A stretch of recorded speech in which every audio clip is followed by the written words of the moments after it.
E aí, meus amigos, chegamos na parte 5. E se eu falar para vocês que está fácil, eu vou estar mentindo. Mas galera, apesar de todo o trabalho, né, a gente aí tá vendo o retorno nos vídeos da história de Final Fantasy XVI. E vocês aí estão gostando, então muito obrigado. E se inscreve aí, Padawan, caso você não seja inscrito. Quero trazer muito mais histórias aí para vocês. Não só de games, mas de anime também. Aliás, galera, quero que vocês comentem aí qual anime ou jogo vocês querem que eu traga depois de Final Fantasy XVI. Roteiro e edição e captura de Patrick e locução minha, Ed. Bora continuar, galera. Clive vai ter que falar com Otto agora. Ele pergunta para Clive se Gav contou a notícia. Clive diz que não vai sair para Rosalind, mas não antes de saber o que está acontecendo. Ninguém esperava que os Dalmex abrissem uma nova linha de frente contra o Império, especialmente nossos amigos nas províncias. Estão chegando os relatos de todo canto, e nenhum diz a mesma coisa. Tenho repassado todos para Vivian, na esperança que ela consiga entender, disse Otto. Se Clive está decidido a ir mesmo, ele precisa falar com Vivian. Indo falar com Vivian, de repente chegam Jill e Gav. Vivian fica surpresa por aparecer mais pessoas para a aula. Gav diz que um pouco de conhecimento não faz mal. Clive diz que vai para Rosalind cuidar do Kupka e pergunta como está a situação lá. Vivian fala para Clive que imagina que ele está ansioso para voltar ao seu ninho, mas para compreender plenamente a situação atual, é preciso entender como ela se desenvolveu. Prestem atenção na explicação da Vivian.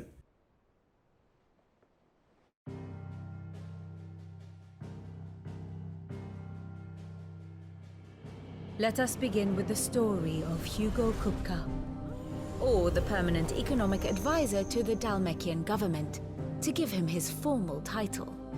In a republic founded on commerce, there could hardly be a more influential position. It has granted him both extraordinary wealth and extraordinary power. Not that he ever wanted for the latter. Being Titan's dominant, he is also Dalmekia's last line of defense, a fact he has used to his considerable advantage. Why, he was even able to pry Drake's Fang, one of the pillars of the Republic, from Parliament's grip. And he was quick to buy the loyalty of the Fang's protectors. Today they are his faithful creatures, a private army in all but name. The self-same army that marches upon Rosarian soil as we speak. By which I mean imperial soil, not that you need reminding of the fact. Suffice it to say, the Empire's attentions are elsewhere at present, deadlocked as it is with Dalmekia over its occupation of the Crystalline Dominion, where its legions are now gathered. Scarcely a handful of garrisons remain to secure its western provinces, and half of them left after the fall of Drake's Breath. With the threat of the Ironblood thus diminished, they had little cause to fear a maritime invasion. And so today, only a token force guards the former duchy's shores, as Kupka was quick to descry. He landed his troops on the Rosarian coast without encountering so much as a single ship. All for you, Clive. He wants your head. And so he and his men advance upon Rosalith, not to capture the province, but to draw you out. Jill diz que as forças de Kupka subiram ao litoral, então ela pergunta sobre o porto Isolde. A cidade está a salvo? Perguntou Jill. Segundo os Guardiões das Chamas, está sim. A frota de Dalmekia passou direto sem incidentes, mas não sem efeito. Quando souberam das forças de Kupka, estavam a caminho de Rosalind. Nossos amigos começaram a providenciar o êxodo dos cidadãos. Assim, logo estará montando o cenário para seu retorno heróico. Infelizmente, será mais difícil entrar na capital do que sair dela. Os homens de Hugo dominaram a ponte Belwit, apesar dos diversos esforços dos imperiais de recuperá-la. E eles tomaram cuidado em não repetir o erro do Império de ignorar as fronteiras costeiras. Os mares em volta de Rosalind estão sob o controle firme dos Dalmekianos. Ela pergunta a Clive, qual o melhor caminho para Rosalind? O norte. Vamos atravessar a fronteira norte perto do Portal da Fênix. Depois seguir a estrada por vento manso até a capital. Falou Clive. Essa não é a rota mais rápida, mas pelo menos eles não vão ser vistos. Conhecer um pouco da área faz muita diferença, e Clive precisará ir longe, falou Vivian. Melhor ir logo, falou Gav. Vivian pergunta se Gav vai também. Faz muito tempo que eu estou querendo fazer com que ele experimente um pouco do seu próprio veneno. Gav completa dizendo que não perderia essa chance de jeito nenhum. Clive diz que é melhor irem logo. Agora a Parte irá para Rosalind. Chegando lá, vejam a cutscene.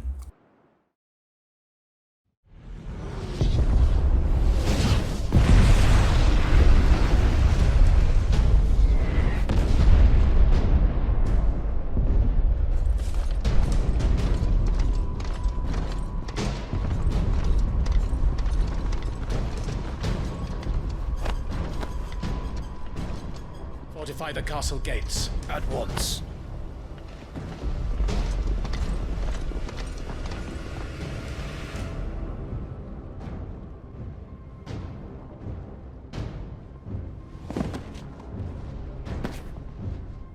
Hugo and his men have been busy.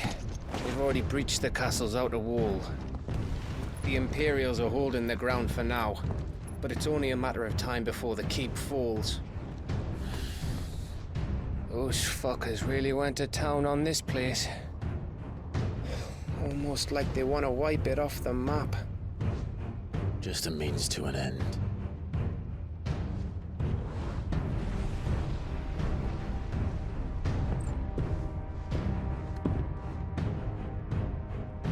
All this for one man?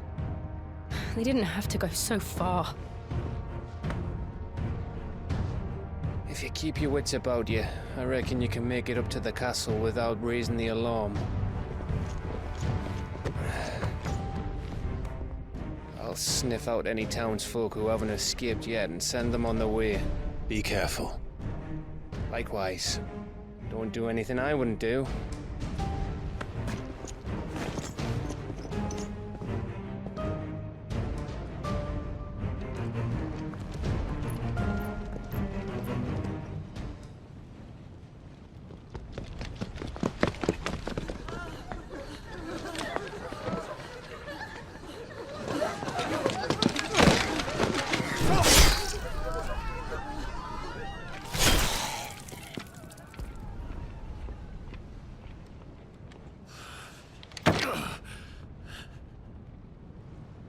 I thought I was ready for this, but...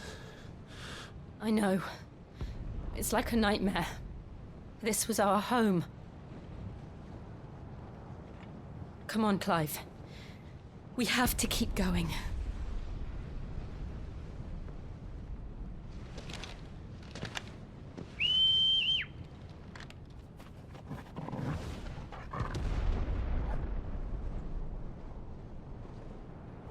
Isso não é uma invasão, e sim um massacre, como vocês viram. Vejam essa cena. Nothing.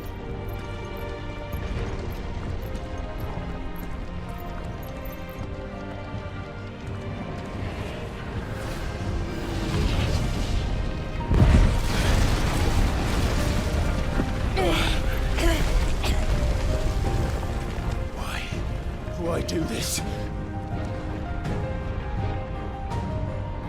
O caminho é cheio de inimigos dalmequianos, mas vejam isso. I yield! I yield!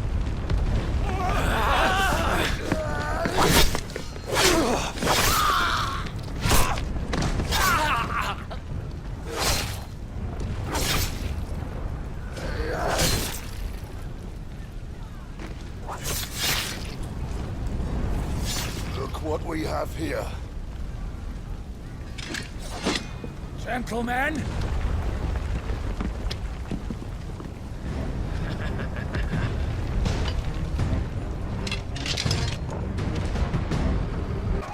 Derrotando os inimigos, adivinha, mais inimigos pela frente, e passando por eles, vejam.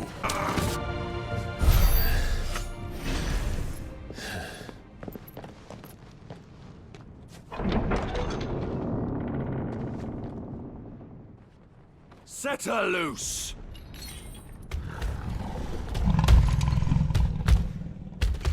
They're have a curl.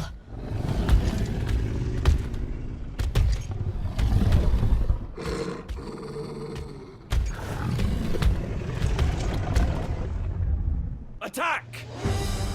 Ready? What do you think? Pois é, os caras têm um corro. Clive demora um pouco, mas derrota o bicho. Vejam a cena.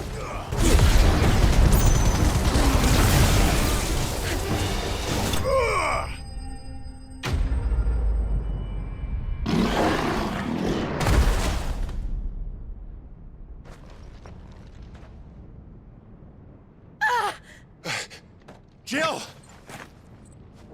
We meet at last, Sid. Or should I say, Lord Rosfield? I've been looking for you for a very long time. Let her go, Kupka.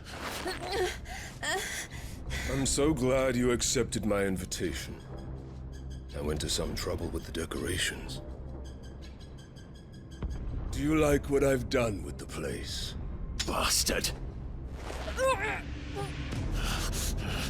Such a pity your predecessor couldn't join us. But I am sure you will prove compelling company.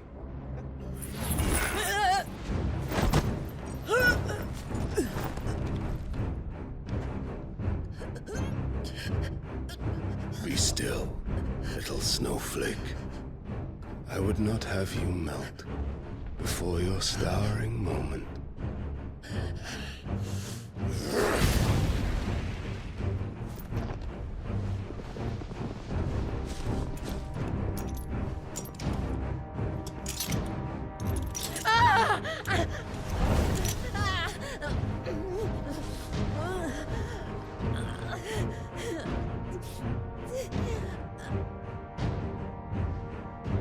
Fuck.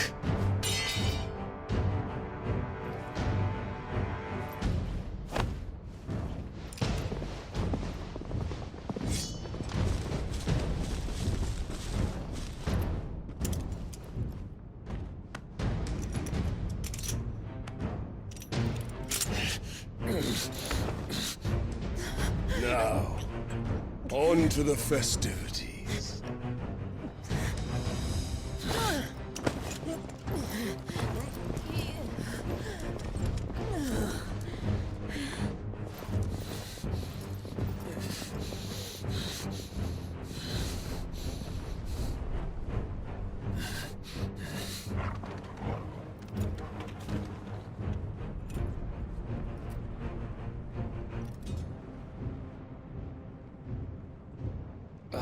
That's just great, that is. I suppose it's up to me then.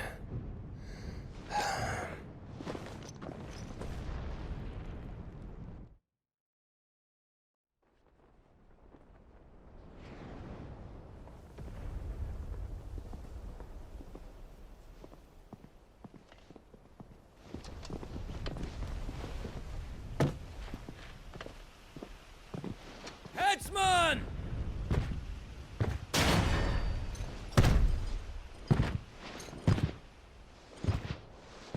Where do you want me? You! Bring the prisoner!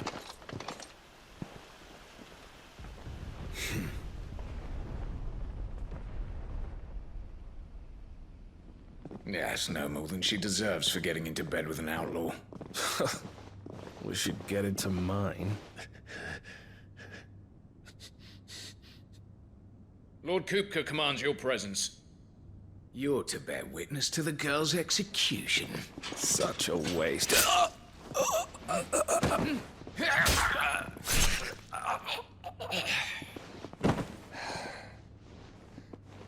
Gav! Shh!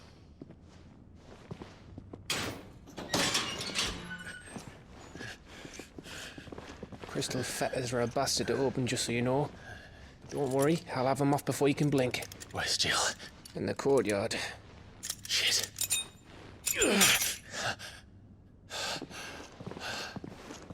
We have to hurry. The Imperials have sounded the retreat and cleared out of the castle. but the place is still swarming with Kupka's men. Leave them to me. I'll make my way up top and circle round the back. Quick as you like, eh?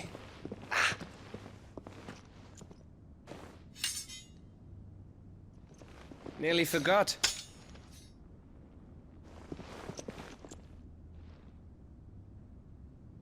Hold on, Jill. I'm coming.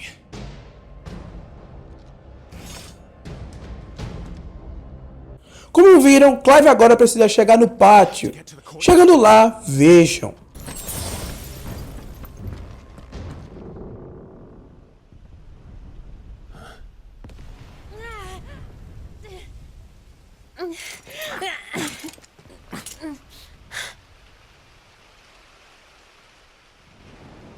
I hope you've got a plan, Clive, because we are fucked if you don't.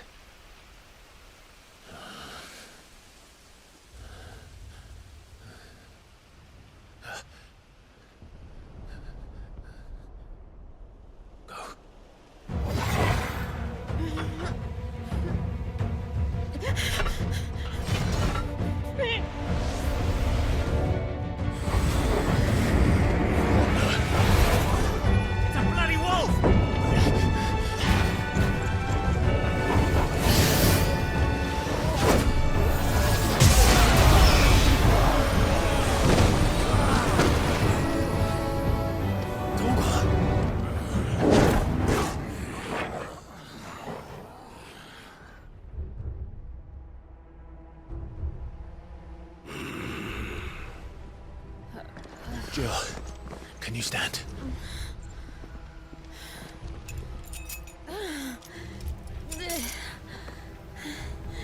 Come, Lord Rosfield. Don't tell me you tire of my entertainment. Enough! Yes. Perhaps it is time we served the main repast. I trust you are hungry! Need this? Much obliged. Stay close. We're getting out of here. And Toggle, thank you. Como vocês podem ver, são muitos inimigos ao redor deles. E observação, viram essa forma de Torgal? Meu amigo, que lobo! Enfim, destruindo os inimigos, vejam. It's over. For now. But I bet that wasn't the last of them.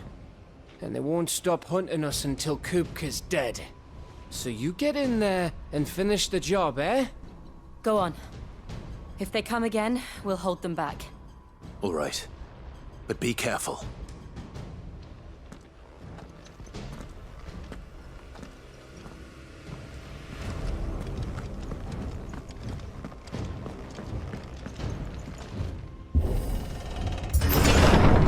I promise you, Sid. You'll die by my hand.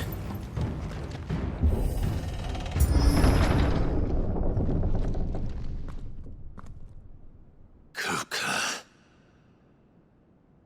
You're late. Trouble on the way. Just enjoying your entertainment. How gratifying.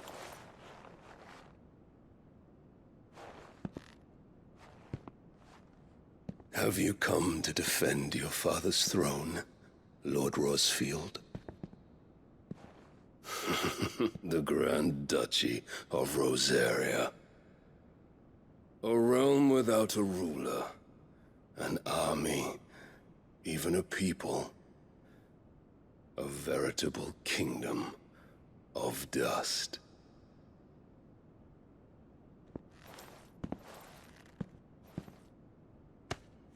Truly, I see no throne to defend.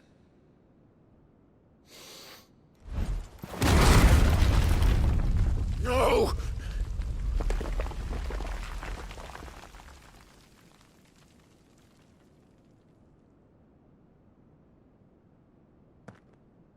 Enough of your games, Kupka.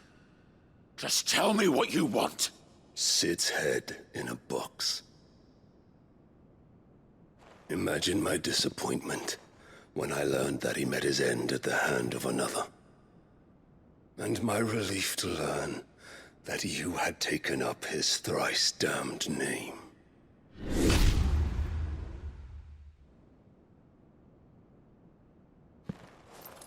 Your master slew Benedicta Harmon and defiled her body. If you choose to bear that murderer's name, then you shall answer for his crimes. The only crimes I shall answer for are my own. Sid did everything in his power to save that woman, though she was long past saving. And so I did what he couldn't. It was me all along, Hugo. It was you.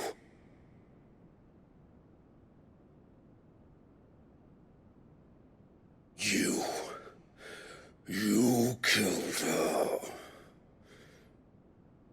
I did.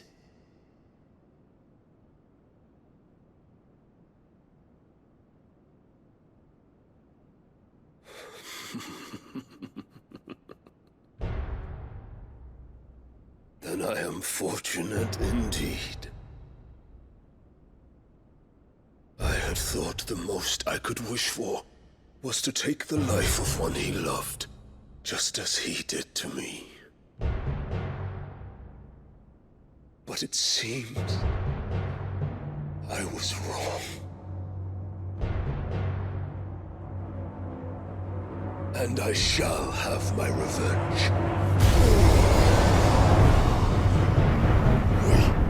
We shared a dream! I would be the king of the world! She would be my queen! And together, we would rule like the gods we are! But you crushed that dream, ground it into dust! Hear me, Rosefield! You will pay for what you've done. I'll tear you apart with my bare hands! And what of you? How many people have you killed? How many dreams have you crushed? You're not the only one who's seen their world fall apart around them. You'll get no pity from me, Kuka. No pity. And no mercy. Now die! Pessoal, essa é a luta estilo contra a Benedicta, lembram? Eu não posso deixar que percam nada, então é o seguinte. Aqui Hugo tem duas formas. Tirando uma parte do life da primeira, isso acontece.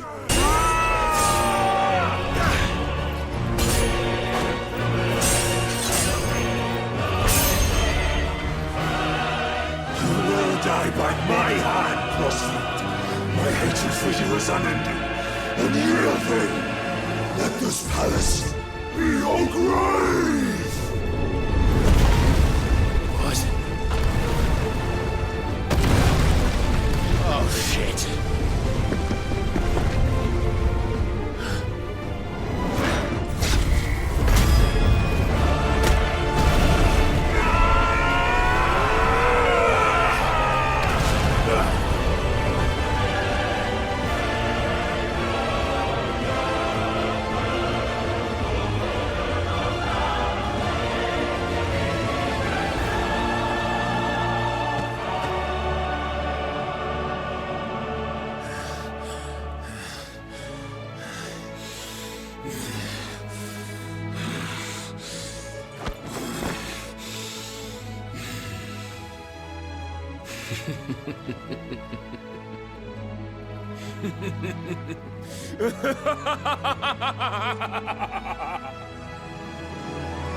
The world has chosen. I am in my element. Agora Hugo está lutando no seu habitat natural, e a luta fica mais difícil, mas derrotando ele, vejam.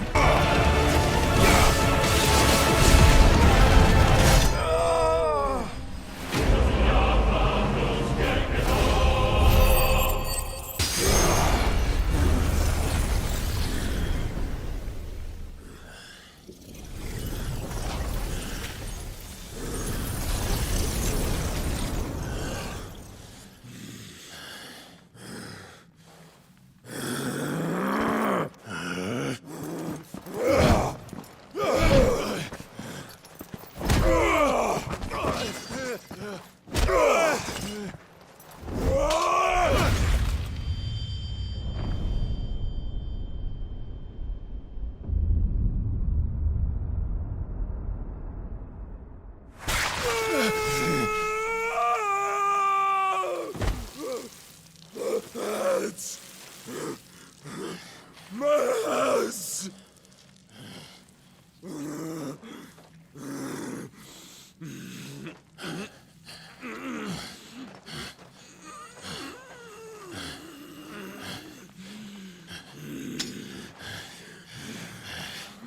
Son of a whore!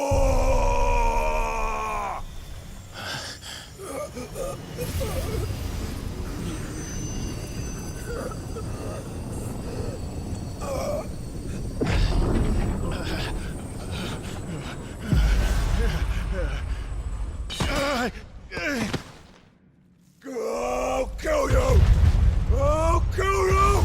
I'll kill you! Ah! Ah! Ah! Ah! Ah! Ah!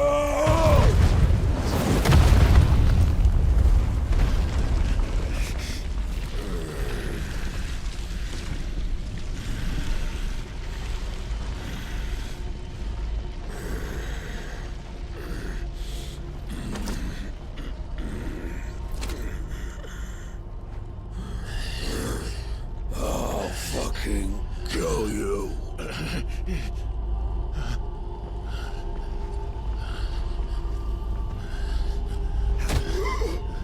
There. You mustn't get yourself worked up. Wait! Another time, Mythos.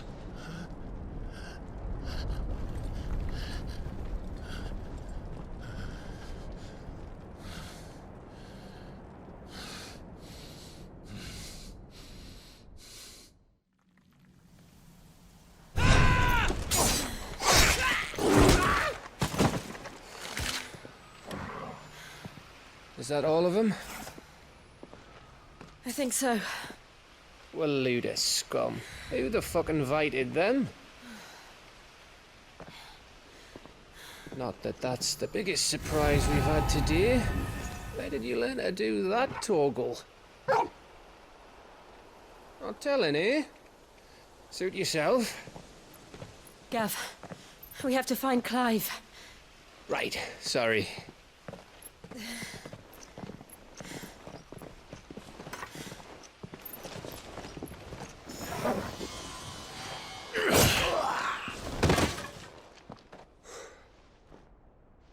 You missed one. We were worried. So was I.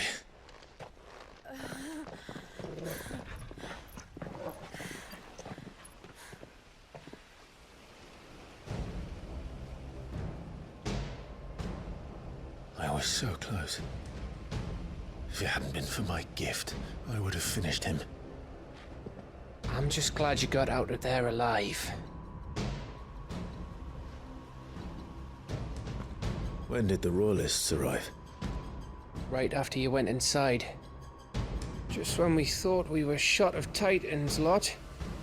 In pile Odins. Not enough of them to worry us, though. No. You didn't see the one who took Kukra away.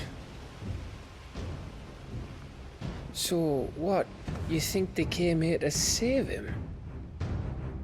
Well, I'll be fucked if I know what's going on, but every minute we spend racking our brains, that bastard's getting further away.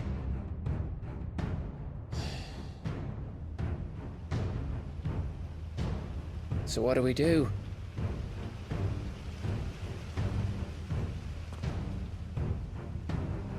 We go back to the hideaway.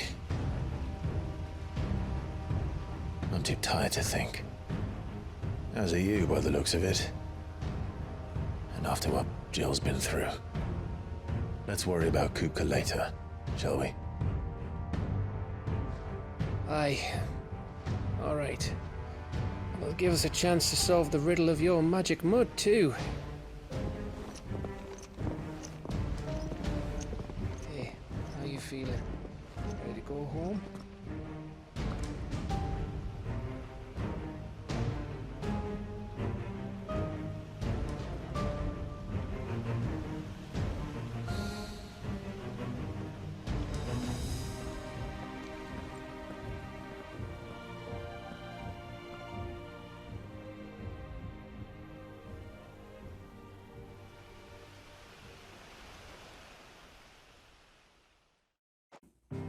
Muito para processar, né? Por isso estou dividindo em partes, para você absorver tudo tranquilamente, se isso é possível. Enfim, agora o grupo volta para o esconderijo.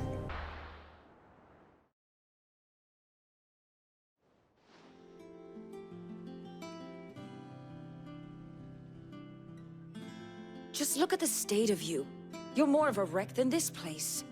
Is this what you call taking better care of yourself? No more excuses, your ladyship. I order you to rest. Fine.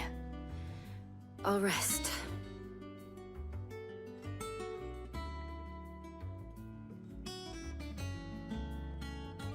Don't worry, Gav.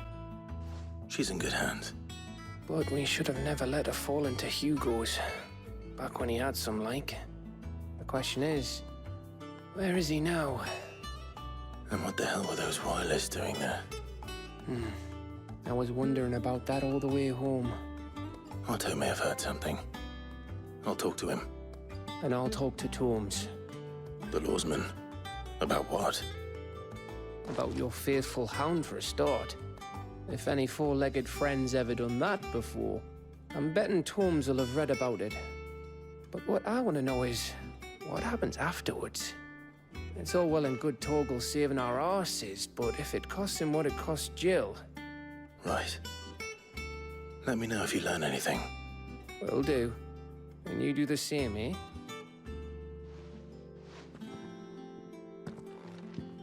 Jill. Listen to Taya. I will. Thank you. Jill precisa mesmo descansar. Coitada, sofreu muito nesses últimos acontecimentos. E Gav fica curioso a respeito de Torgal. E assim, se você ficou curioso também em relação à transformação dele, já já será respondido suas perguntas. Então bora dar uma continuidade, beleza? Clive precisa falar com Otto. Clive pergunta se há um momento ruim para falar. Ele responde que não e pergunta como está Jill. Já esteve melhor. Taya está cuidando para que ela possa repousar, disse Clive. Ele pergunta se tem movimentações de Kupka. Vivian está fazendo o possível para descobrir onde ele está, mas as informações são escassas. Enviamos corujas para o Rompe Maldição e nossos outros amigos no oeste e pedimos para que eles fiquem de olho em qualquer coisa estranha. Nenhuma pista ainda, mas é só em questão de tempo, falou Otto. Clive pede para avisar caso descubra algo. Agora vejam essa cena. There he is. All right, Clive. Still busy saving the world. Mid. When did you get back? Just now. What about your studies? Adjourned. Since Hugo Kupka invaded Rosaria. All the canvassers in uproar about it. He's gone mad. He's turned rogue. It'll be us next. You try concentrating with all of that. All right, you win. How long will you be staying this time? Dunno. A while, most likely. Any road, while I'm here, I was hoping you could do us a favour. Mid. You can't just expect me to... Please, oblige her.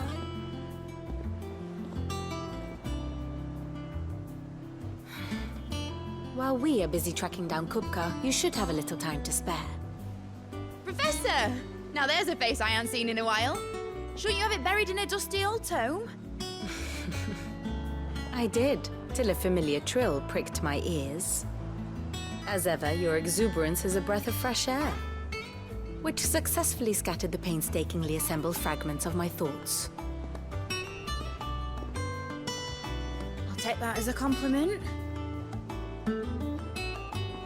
Well, Clive, you heard the professor. So, I'll meet you in the storeroom when you're done. Wait, hold on. Breath of fresh air. Bloody tempest, more like.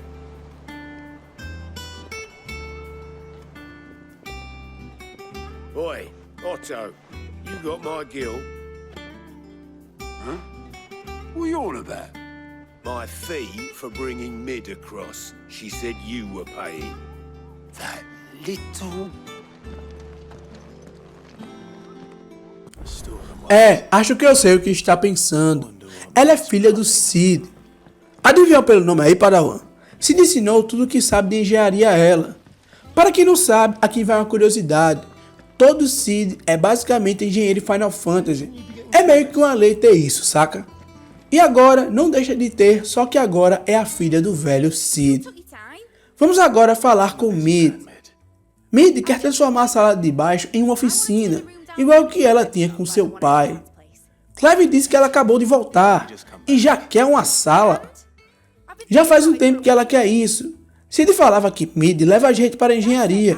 Cid ensinou a ela tudo que ela sabe e depois mandou ela para Caver para aprender tudo que ele não sabia. Era o que Cid sonhava para ela, que um dia ela usaria seus estudos para ajudar a causa. Só que ela não consegue ajudar ninguém em uma sala de aula. Ela já estudou o suficiente e quer colocar em prática o que estudou. Clive parece orgulhoso e diz: se Cid visse você agora... Clive concorda e vai dizer a Otto que ela ficará no esconderijo. Ela fez uma lista de tarefas para Clive. Clive fica sem entender, mas é isso mesmo. Ele se conforma e pergunta do que ela precisa. Ela precisa de equipamentos e de materiais para começar a fazer os próprios. Seguinte, ela dá uma lista para Clive e Clive precisa ir atrás do que está nela. Ela irá fazer tudo, mas precisa de alguém generoso para trazer isso tudo. Exceto pela madeira, ela precisará de um carpinteiro para isso. Mid diz que pode usar o de Clive.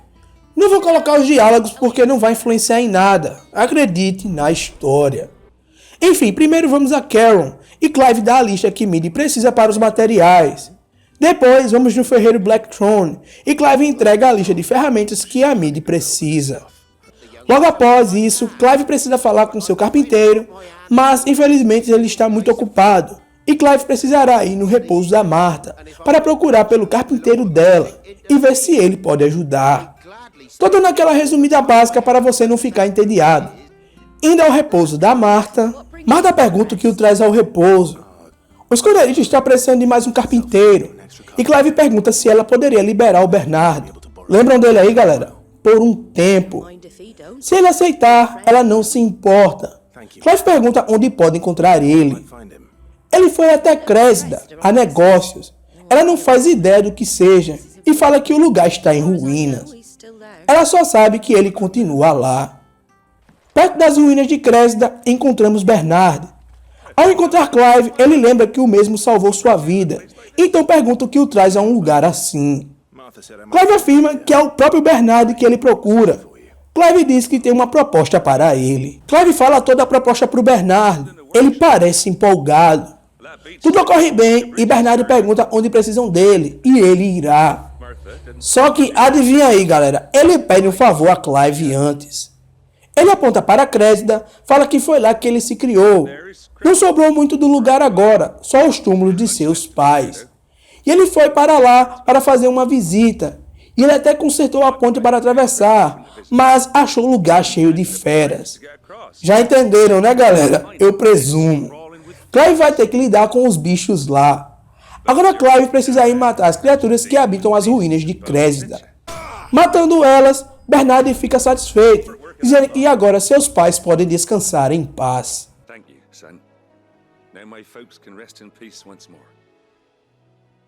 Clive pergunta quanto tempo o vilarejo foi abandonado. As pessoas começaram a ir embora depois da queda do ducado. Com a praga e os imperialistas, a vida ali ficou complicada. Já deve fazer uma década desde que a última carroça partiu. Mas do jeito que o lugar está, poderia ter sido um século. Não era assim que eu me lembrava de Crésida, disse Bernardo. Clive sente muito tudo isso. Por mais que tenha sido bons anos, eu não posso ficar preso no passado, exclamou Bernardo. Ele fala que vai fazer uma oração para duas pessoas que o criaram. Daí ele irá direto para o esconderijo. Agora Clive finalizou os pedidos da Mid. Melhor agora Clive voltar ao esconderijo.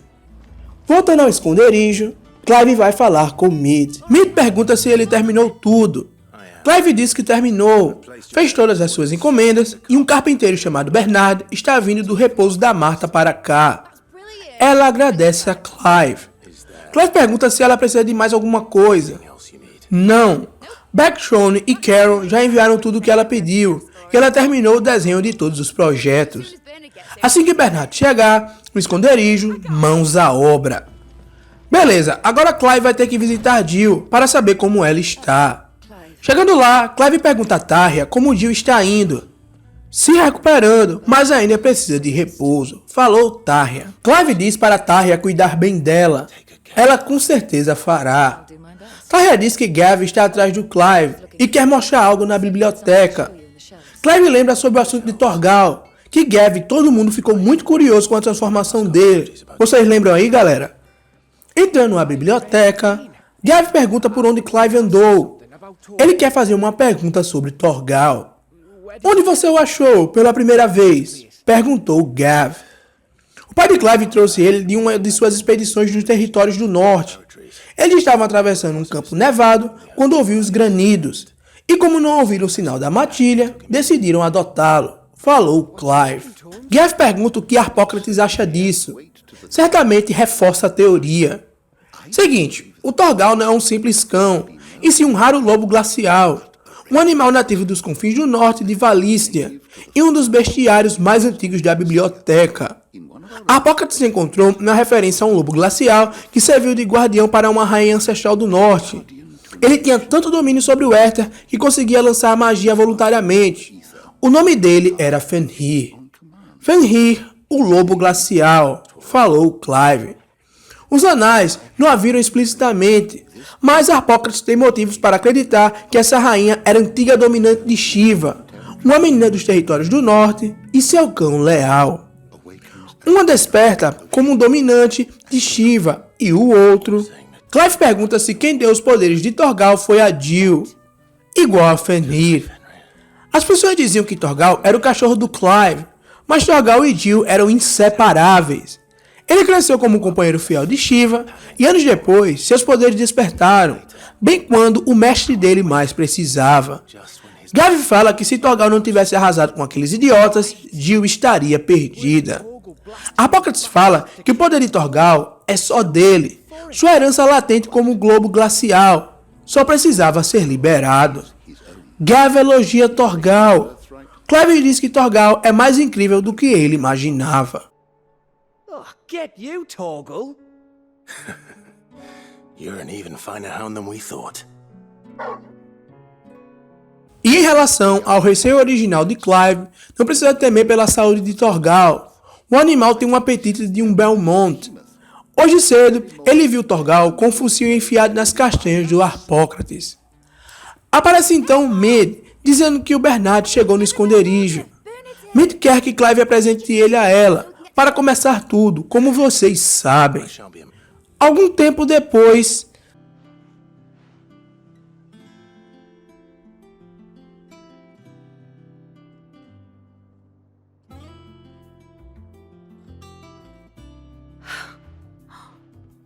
Isn't it brilliant?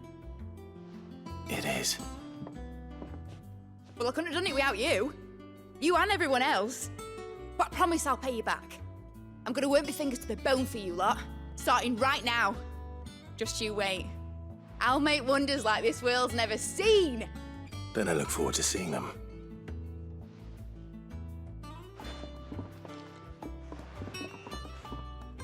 Beleza, com tudo resolvido, agora Clive precisa ir falar com Vivian, para saber se ela conseguiu localizar Kupka. Chegando nela, Clive pergunta como vai a caça ao Kupka. Praticamente sem frutos, falou Vivian. Ela diz que tem milhares de avistamentos de soldados estranhos em lugares inesperados, mas nada definido ainda. Se a gente soubesse com certeza que rota ele tomou ao sair de Rosalie, falou Vivian. Se alguém consegue resolver esse mistério é a Vivian, e Clive está disposto a esperar o tempo necessário.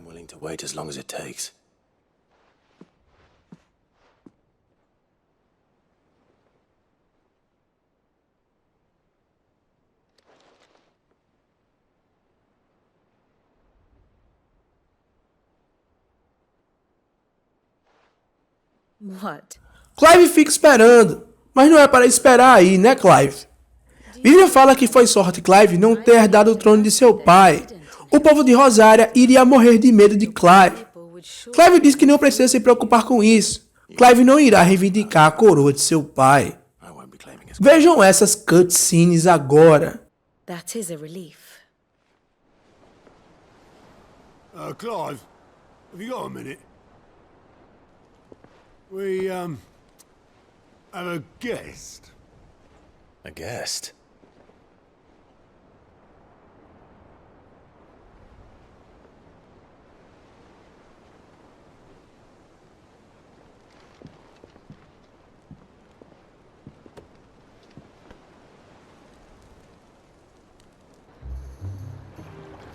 For your trouble.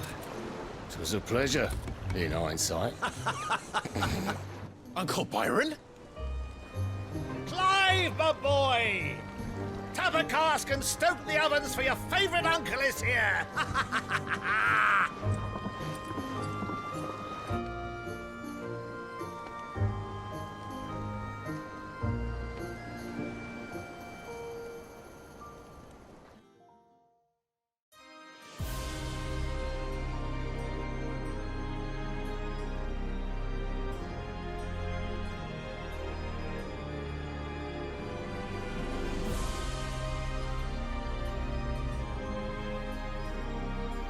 The Dalmekian government sues for peace.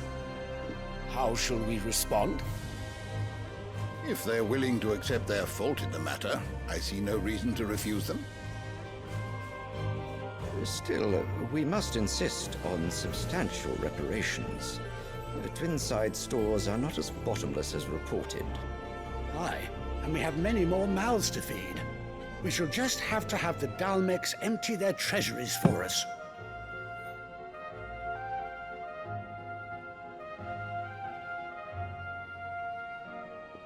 Of course, none of this would have been possible without your timely intervention, Prince Olivier. Indeed, I doubt any of us would have had the courage to trade words with the mighty Titan, nor less the wit to win him over. The Empire owes you a great debt. May the blessing of the crystals go with you, Your Highness.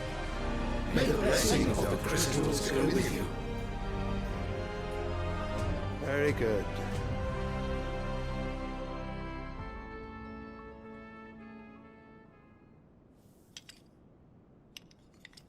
Now, let us come to the question of precisely when the Dalmecs will withdraw their troops. Dion's fire could rid us of them in mere moments. The men of the Fist will not withdraw until a peace treaty is concluded. So let us keep the negotiations open, give them time to gather what gold and trinkets they can. And once they deliver that which we demand, what worth is a piece of parchment? Your Radiance, were Prince Dion to take the field, the enemy would surely send their own dominant to meet him. And while His Highness would of course prevail, there would be heavy losses on both. You need not fear Hugo Kupka. He is engaged on the Western Front. Even were the Dalmecs to send for him, he would not arrive in time. As much as I would enjoy witnessing a clash between Bahamut and Titan, it is not to be. And what of your subjects, Your Radiance? If the fighting spread to the city proper, the people would bear the brunt of it. There will be losses, it is true. Yet for every citizen who falls, another can be bred. For every home that burns, another can be built. The Empire will live on.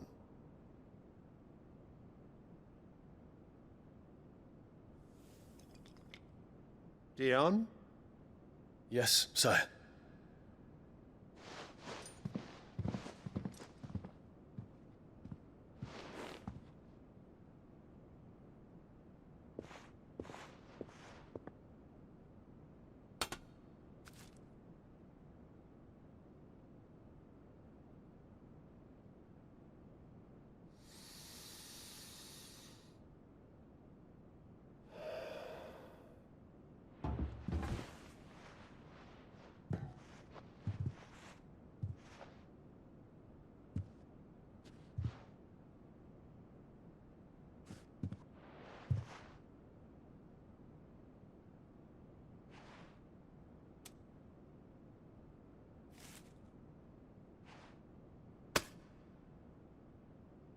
Prepare for battle. But sire... Do not make me repeat myself. Return to your camp and await my orders.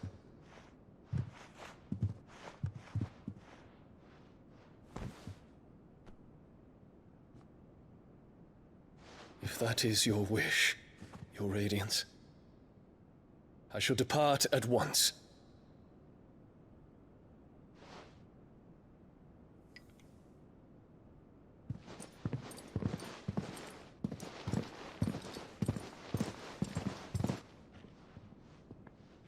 May Gregor forgive you.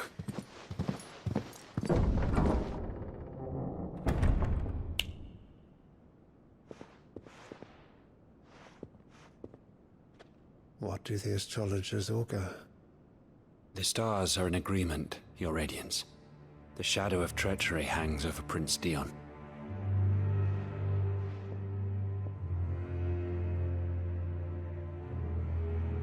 So Annabella's tales were true. You disappoint me, Dion.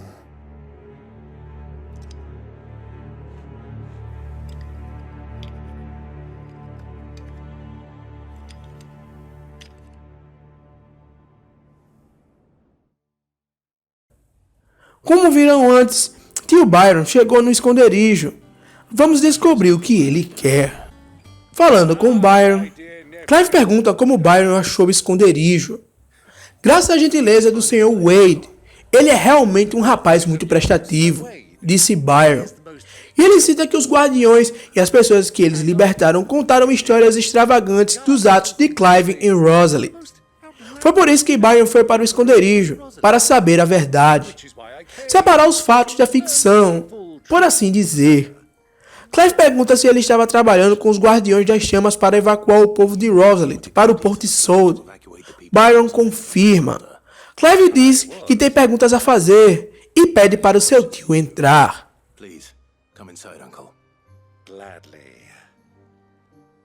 Byron chama Gav.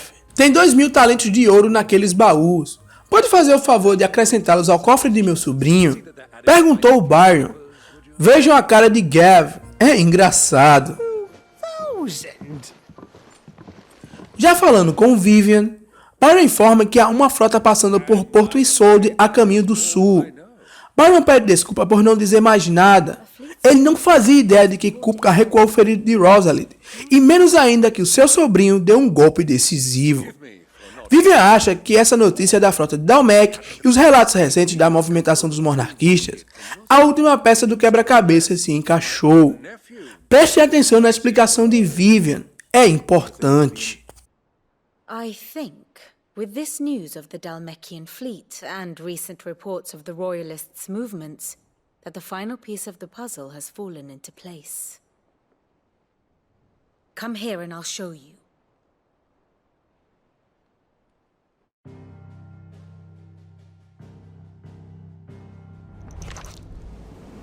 It is known that Kupka's forces entered Rosaria via its unguarded coast.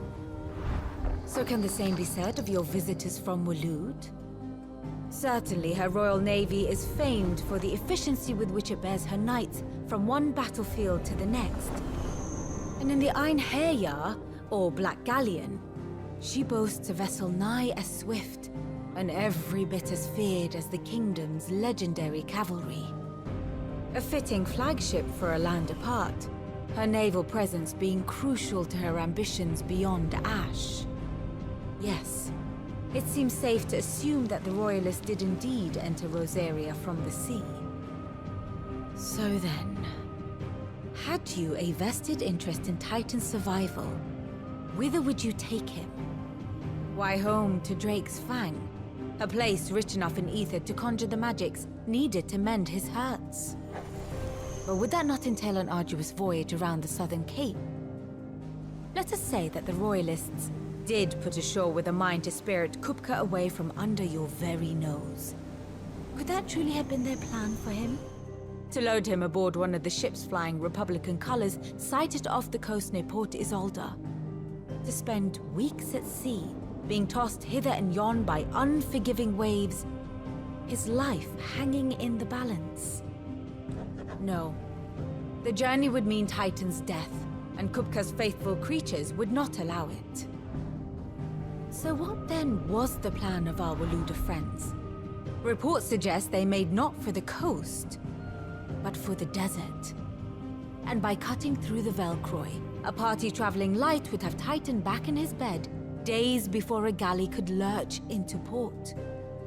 To wit, it was the Royalists, not the Republicans, who effected Hugo Kupka's safe retreat.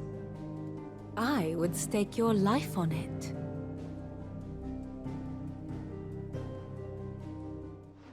Então foram os Wallodenses que levaram ele embora, disse Byron.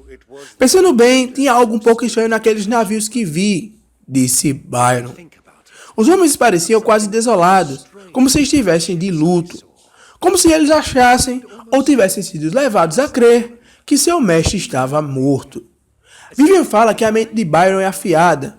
E Clive já sabe a resposta. Para encontrar Kupka, basta seguir os rastros dos monarquistas pelo Velcroy.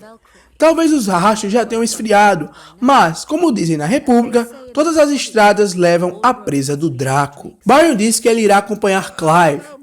Ele pretende viajar na direção de Kenver a negócio depois da visita dele no esconderijo. A presa seria apenas um pequeno desvio, completa Byron. Clive disse que será um prazer ter a companhia de seu tio. Clive precisa de um tempo para se preparar e ele precisa contar para seus amigos o que ele descobriu e para onde vai.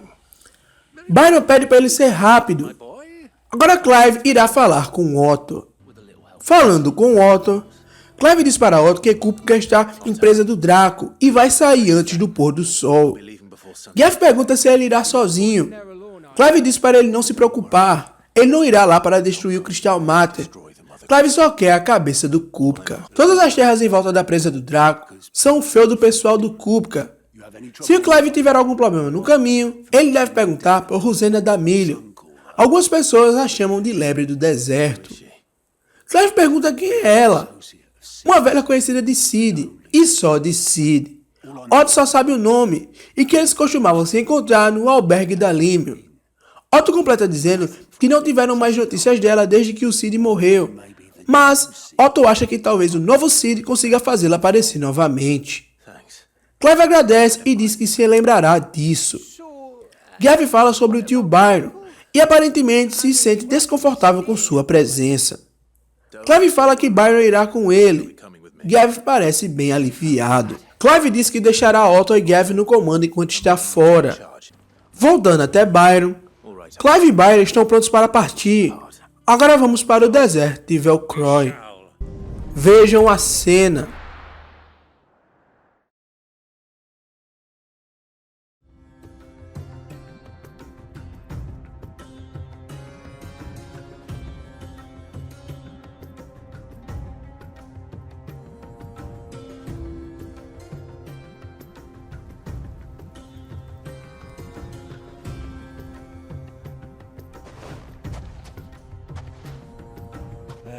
I was a young man when last I walked this path.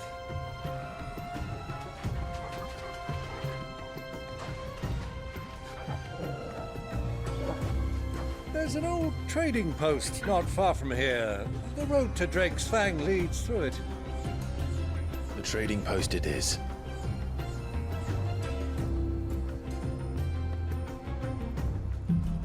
Chegando no deserto, o grupo irá para o albergue da Límio. Chegando lá, vejam essa cena.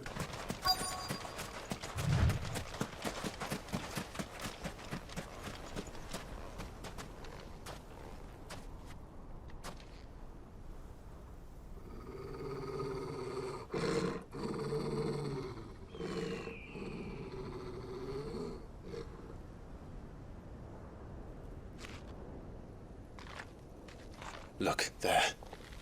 Those are Ashen steeds. No doubt about it. And such a long ride from Stone here. Our Waluda friends must be soothing their saddle sores in the inn. Shall we join them?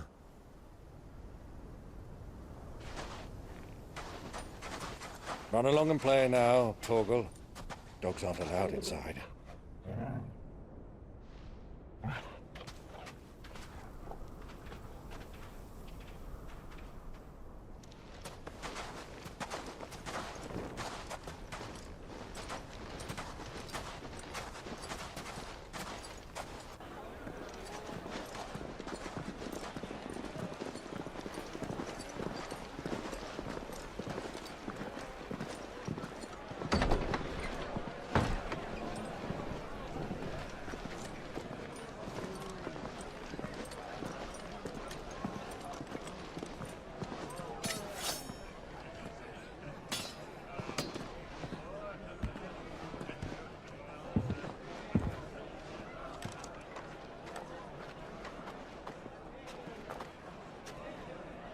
day to you. Eating? Sorry about my pal. He only talks when his mouth's full. What do you recommend? Well, if you're after something light, we do a fine chocobo soup with lentils and honey. 2 bowls of that, then. An ale. Right you are. Hey, girl! Coming! Your pal? Would you rather be my squire?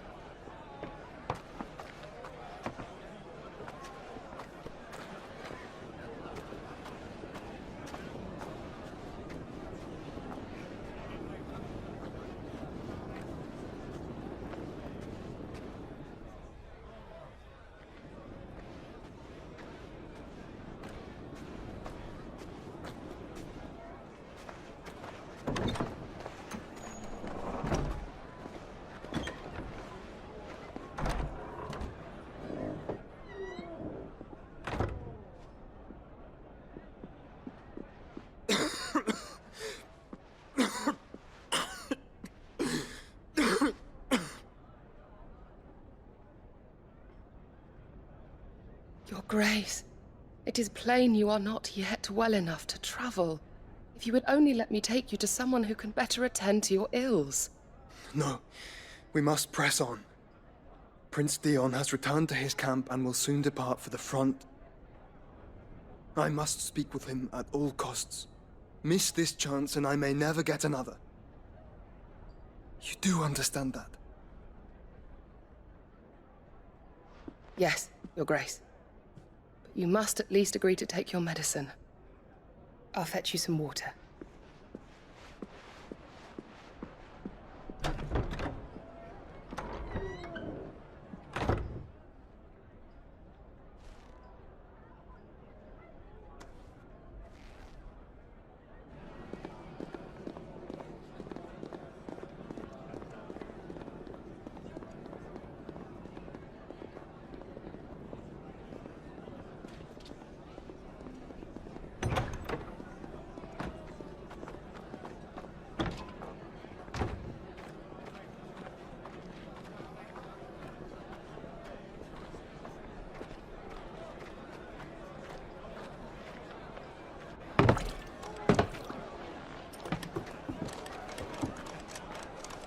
Keep watch, they tell us.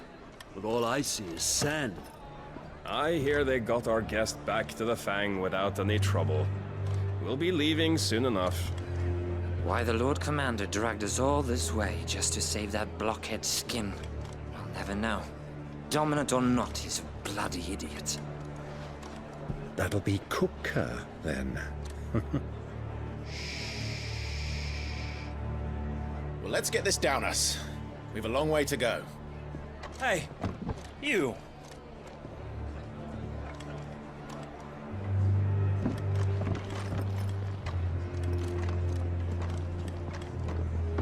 Uncle? Sorry.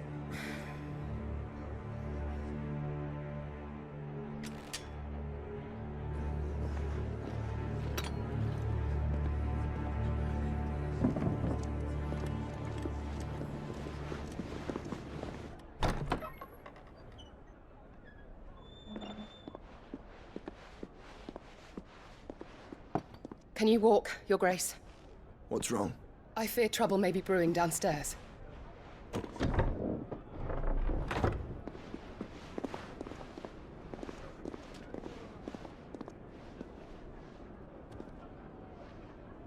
You two are travelers, are you not?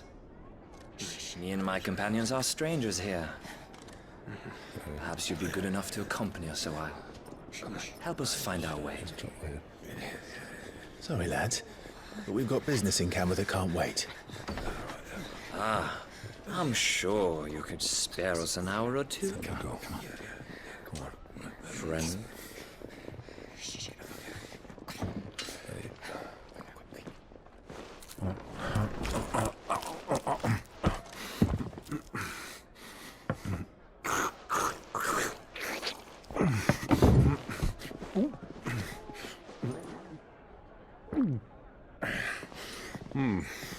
I'm afraid we don't have a moment to lose. Stay back, Uncle. Gladly.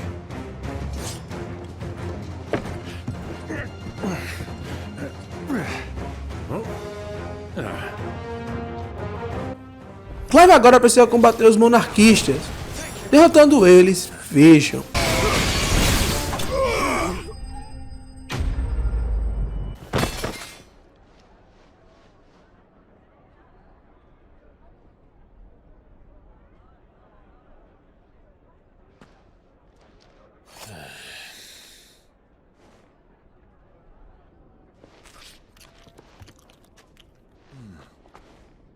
For your trouble.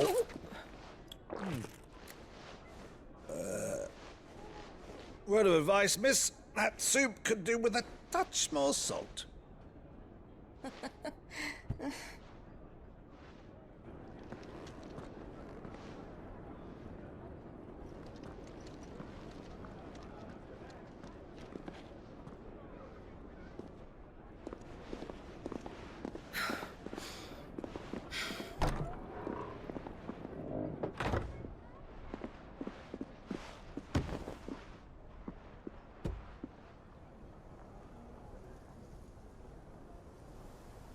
Now's our chance.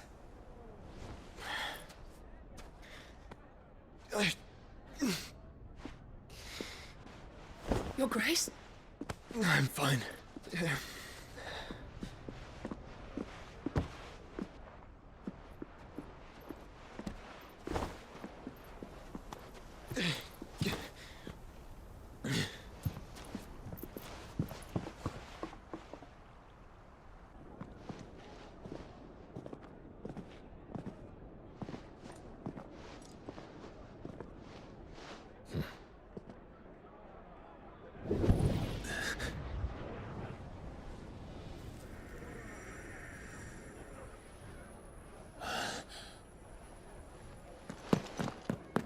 Clive?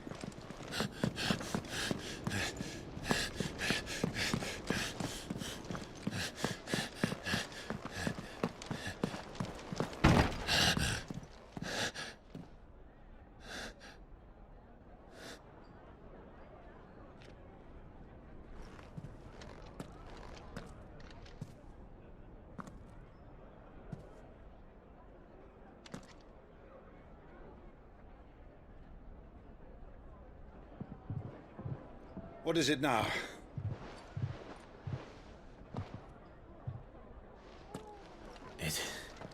It's nothing. Let's go.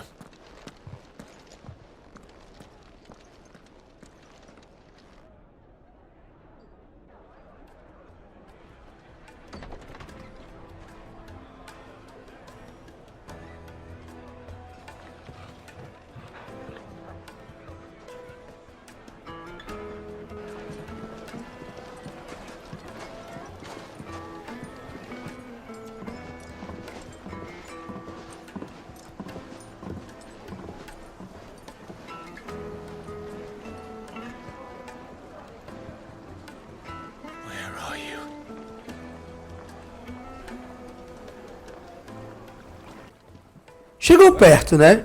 Infelizmente Clive não consegue alcançar Joshua, mas fique de olho na história. Agora vamos para a presa do Draco. No caminho que leva para lá, vejam isso.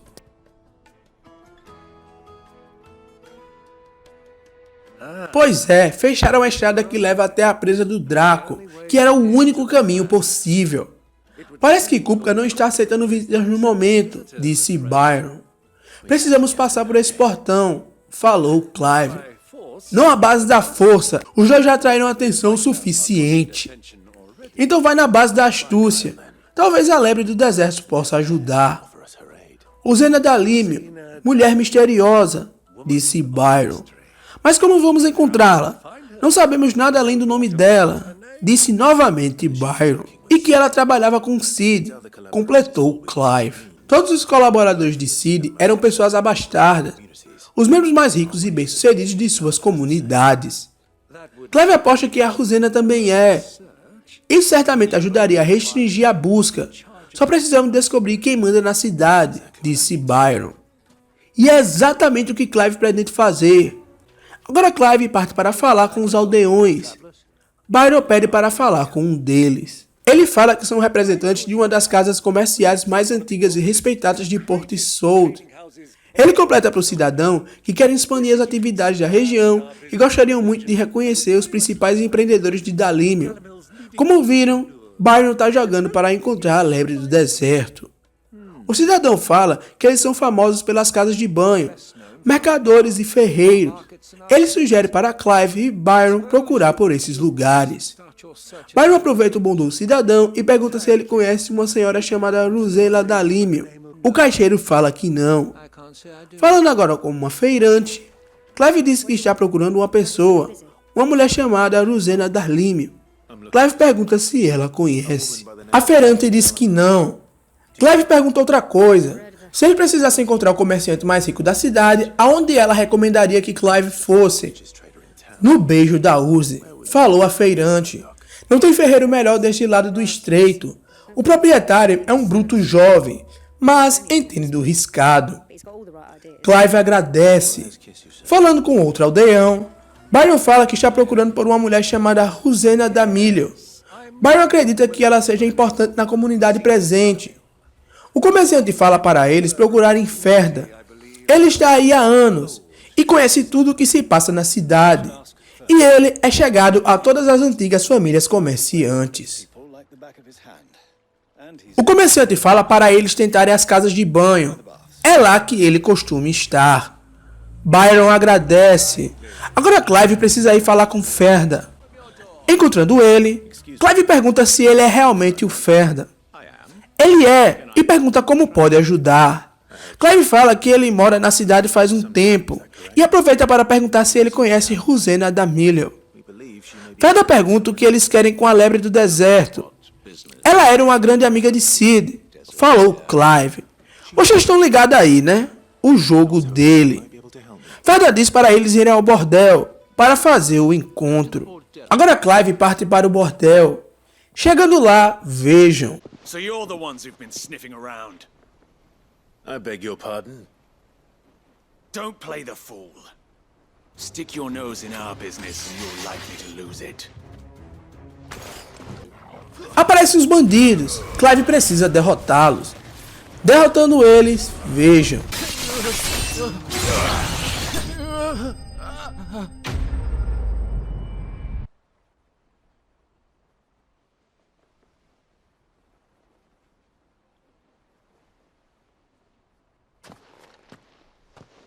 Who are you working for? Him or her? Him. The boss. He wanted us to test you. Though one could hardly call that a test. Lord Ferda? Look what the cat dragged in. Your skill with the blade is rare indeed, my lord. A fitting talent for an outlaw. You know who I am. So what now? Call in the Men of the Rock and collect the bounty? That isn't my decision to make. Our work is done. Take him to meet his precious Rosina. She will be interested to make his acquaintance. Yes, my lord. To the Lock of Leisure, then. To the Lock of Leisure.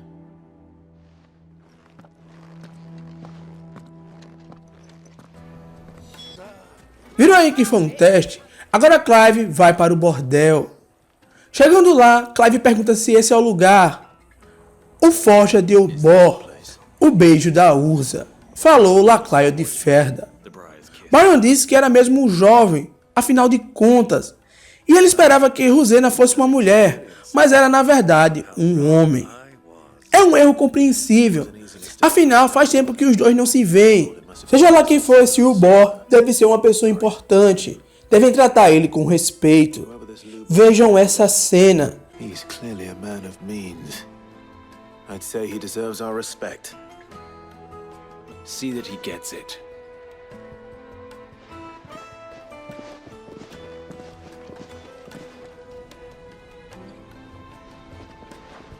Lubor, Lord Ferda told me to bring them to you.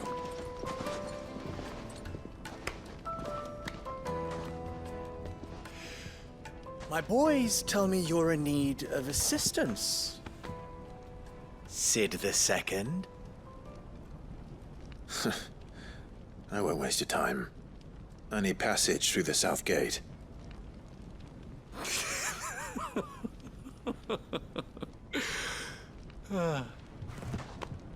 Tell me, what do you think is a merchant's most important commodity?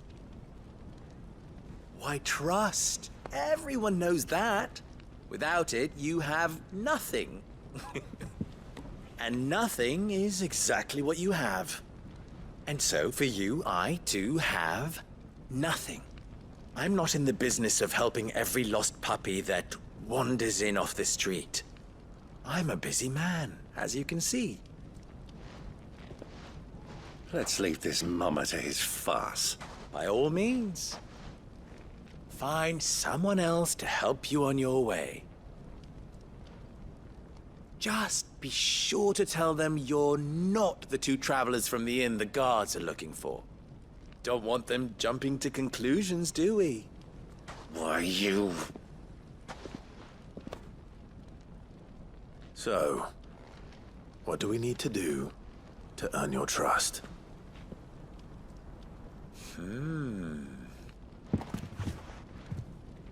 I like this one. Willing to do whatever it takes to get what he wants.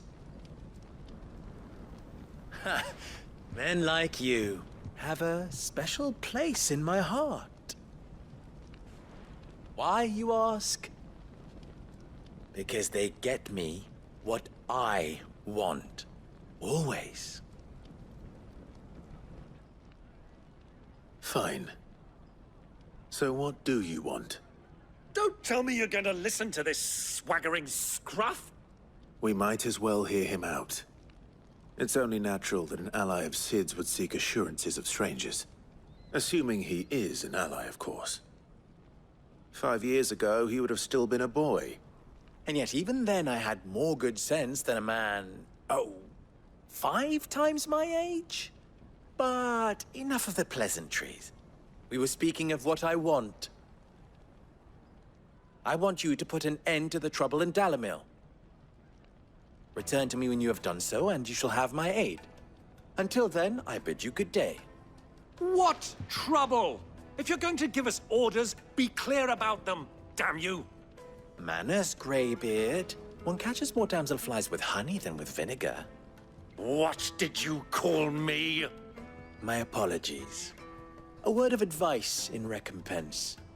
Follow the crystals. Oh, but that was 3. Oh, I'm making this too easy for you. Ha! It will be easy. Solving his little riddle should be like dealing with him. Child's play. Let us divide our forces, Clive. I'd rather not drag this parlor game on any longer than we need to. All right. Good luck, Uncle.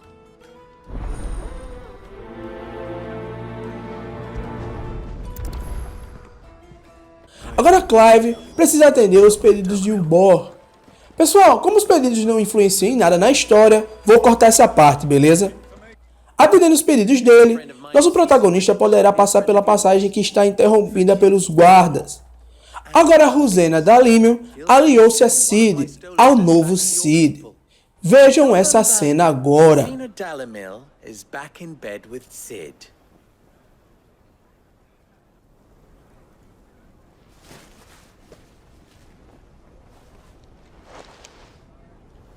Lostelan.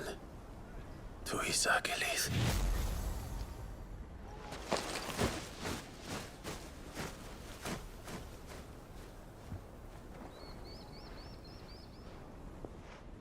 I'm trusting you, Sid. Or should I say, Clive? So be sure not to let me down. I have a reputation to uphold.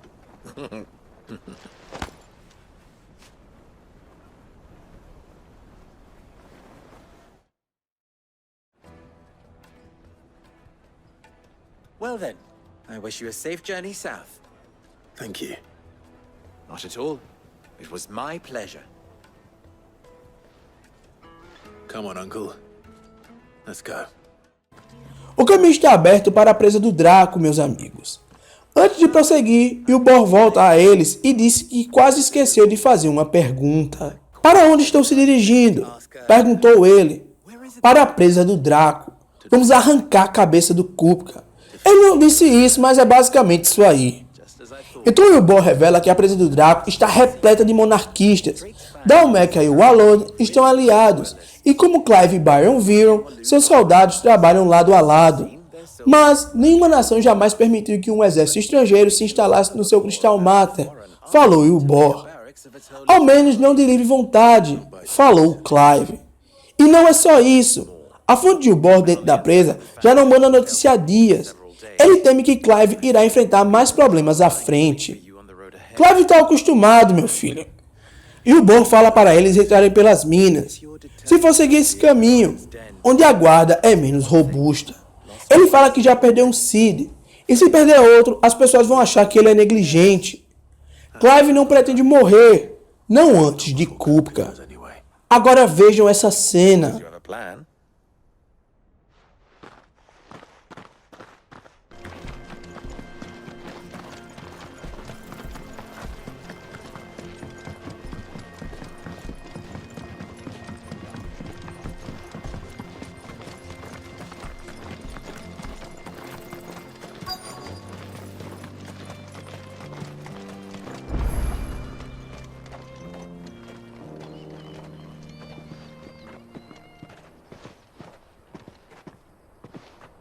There it is, Drake's Fang.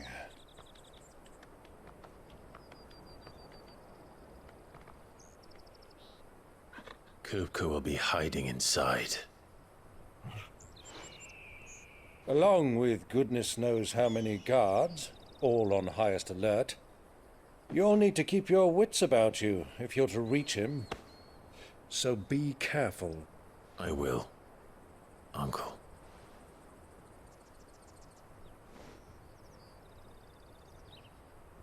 Before you go, Clive, allow me to apologize.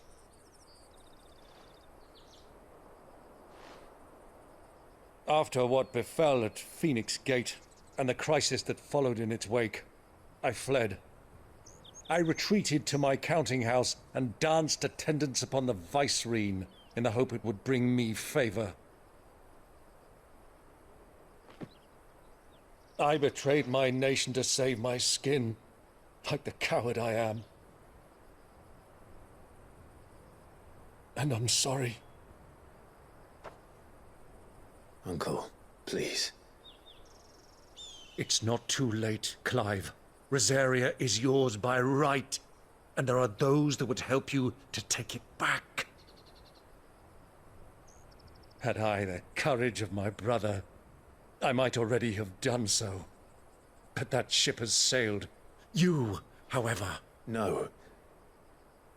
Forgive me, but I cannot. I fight to build a new world now. A better world. Where men can live and die on their own terms.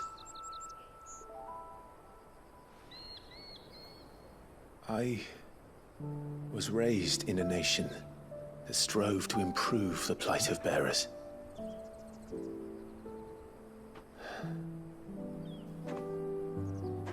Only later did I realize that spark of freedom did not arise by chance, but was kindled by my father. You would see me follow in his footsteps. And that is exactly what I mean to do. Not by ruling Rosaria, but by extending his ideals to the whole of the twins. Though every soul in the realm may judge my actions heresy, I am certain my cause is just. You really are just like him, you know?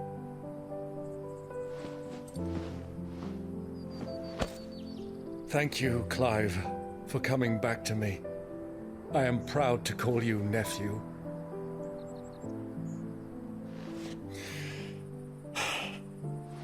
Well then, this is where we must part ways. Wish me luck in convincing my Canvarian friend to share his considerable talents. I mean to plunder his coffers and prove myself worthy of a place in your merry band. Till then, my boy. Till then, go safely, Uncle. And you, nephew. We have much to catch up on, you and I. I shall expect you to regale me with the tales of all your adventures when next we meet. You can regale me too, Torgal.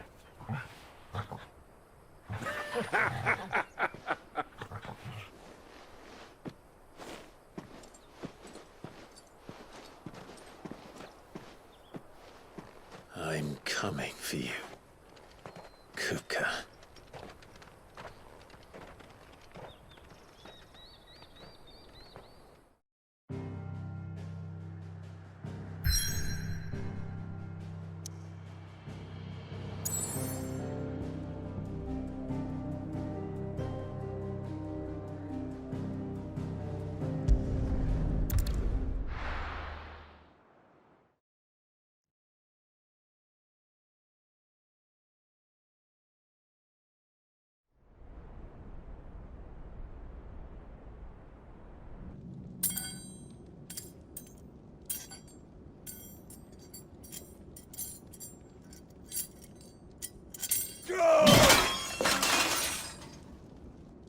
Fuck! Why do they start? What has that gutter rat done to me?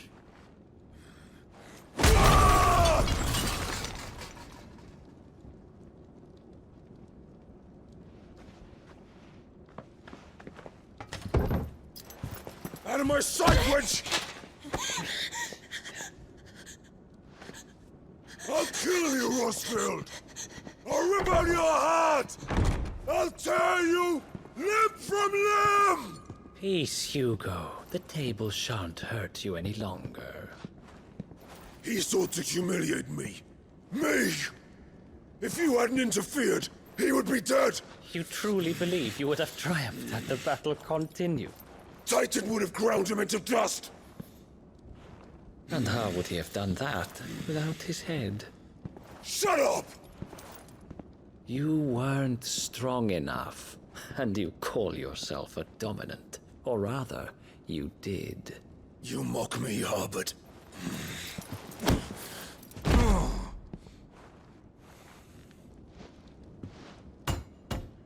Do you see, Hugo? You are weak. Fuck! But so long as that fire burns within you, there is still hope. There may yet be a way for you to take your revenge. Tell me, what must I do? Please, I'll do anything. Just tell me.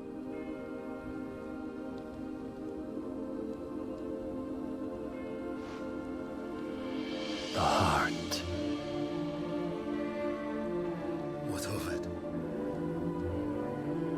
A Mother Crystal's heart is the most concentrated source of ether in all creation. Perhaps you could take advantage of that. Of course, the crystal would not yield her blessing to any ordinary man. But then, you are no ordinary man, are you, Hugo? Clive Rosfield stole your power, but others have suffered a similar fate, and still managed to find the strength to conjure their icon. Like Benedicta Harmon. She too drank of the ether and gained a power beyond human understanding. She did?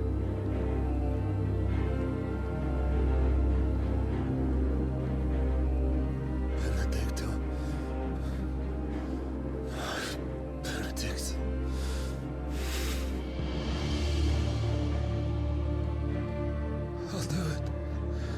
My love, I'll avenge you.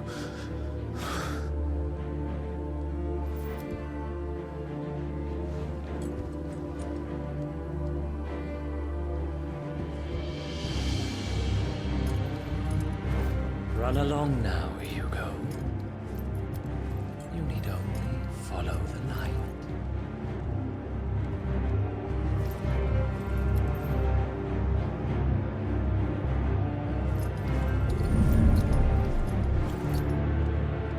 Muthos is here. Very well, it shall be so. You may leave everything to me, Your Majesty.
Did the royalists bring them from Ash?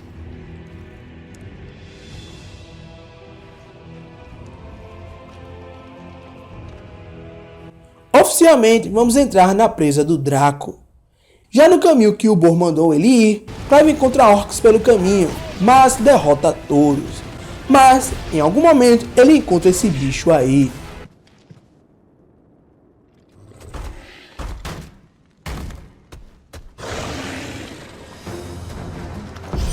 Derrotando o orc senhor da guerra, Clive segue o caminho e vejam.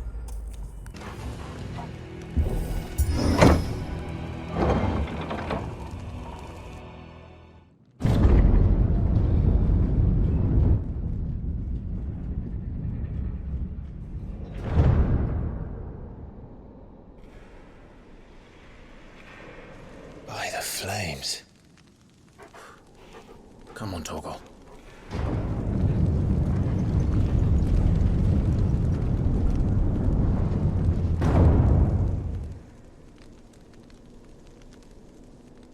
Cooper construiu um castelo no local da presa do Draco.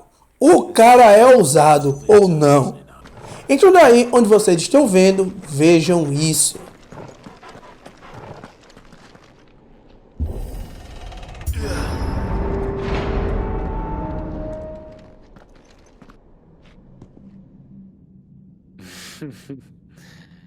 Let the trial begin.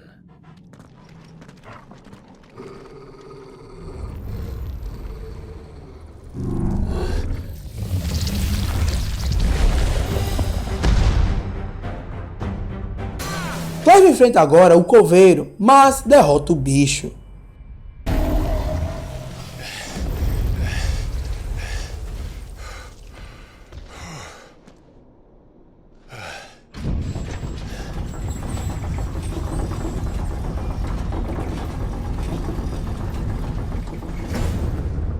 Seems were expected.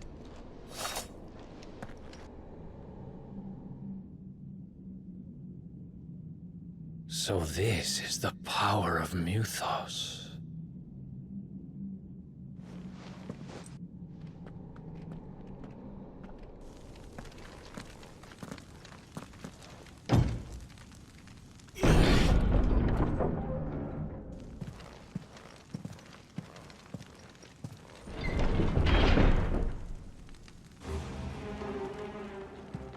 Passando pela aprovação, Clive avança. Finalmente, Clive entra no castelo Desborg. Muitos inimigos como de costume, mas passando por todos, vejam isso.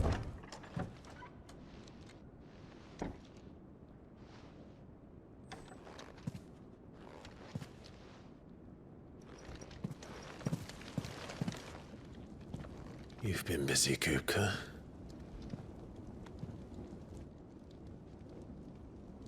But where did you go?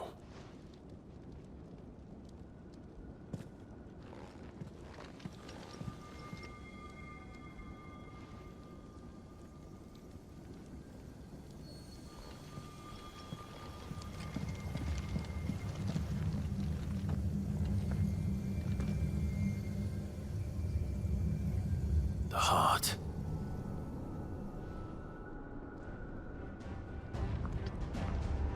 He's in the sanctuary. I can feel it. Come on, Toggle. Já no santuário interior, Clive avança. Muitos inimigos, mas Clive derrota eles. E agora, finalmente, o encontro acontece. Vejam.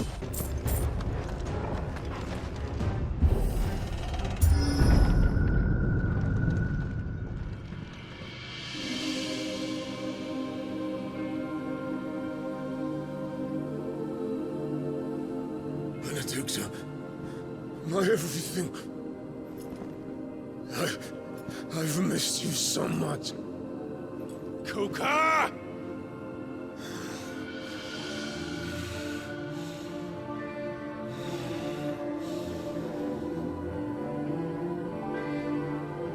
I swear to you, my love,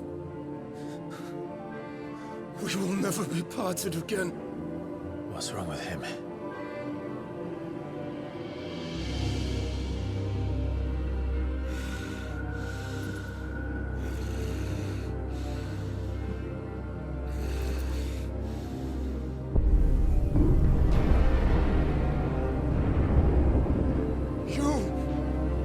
Get away from her!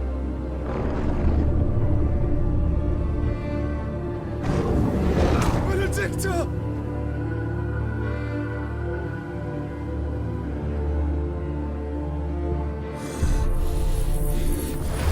I'll kill you, Oswald!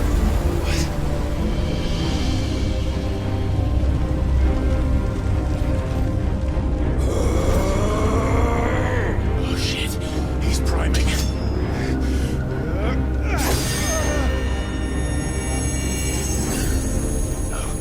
Not now.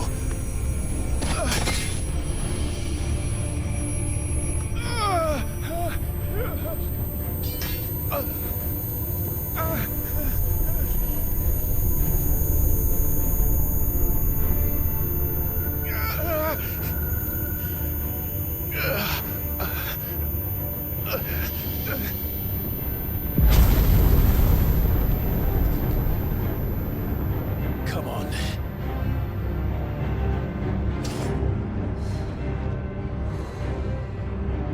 Find him. You've done this before. You can do it again. Let the flames burn within you. No. Let them burn without. Come to me, Ifrit!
Meus amigos, a luta agora é contra um titã.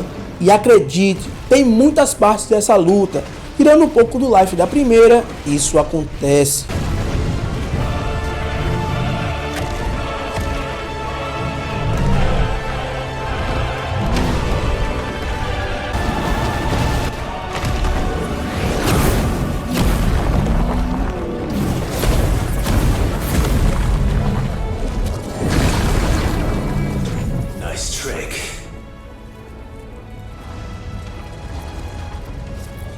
But if you can do it, then so could I!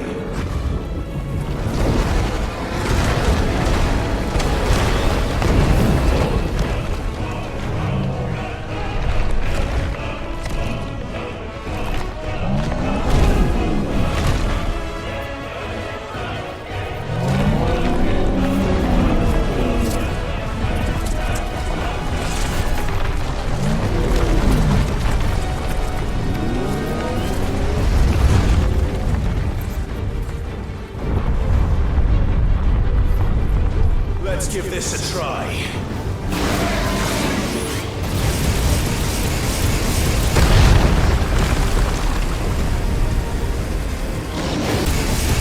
Quando você consegue derrotar a primeira parte, veja isso.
O Titã vira o Titã demoníaco, pois como viram, ele comeu muito éter. Uma das lutas mais sensacionais da história dos videogames, sem dúvidas, mas preciso resumir, porque senão, meus amigos, o vídeo será muito longo, acredite. Derrotando o Titã demoníaco, isso acontece.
A terceira e última parte agora, a luta é épica, mas Clive consegue derrotar.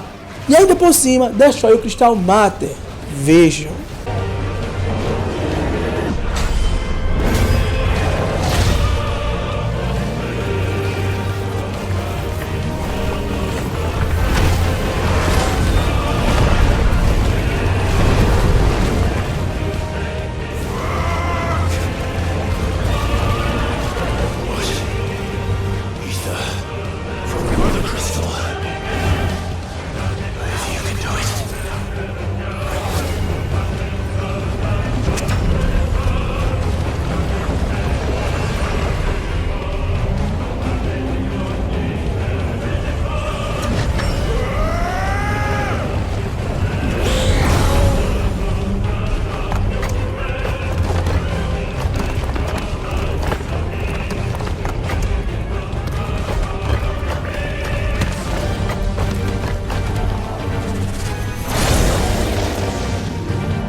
What do you want? Your soul is tainted with worthless human will, yet your thirst for power remains undiminished. With every sip you take, you grow in strength, and soon you shall achieve perfection. I don't know what you're talking about. You will accept us, Mythos. It is inevitable. You were created for this purpose, and you shall serve it. Never!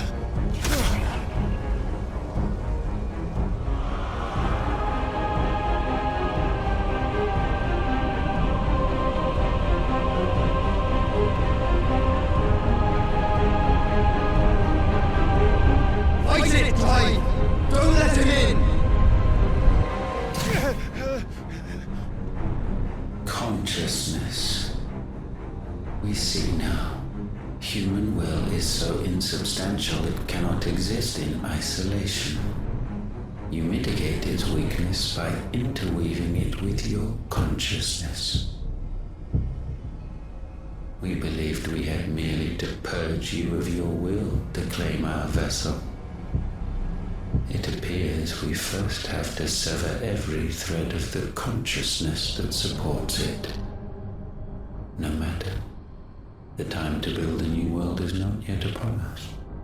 We will contemplate.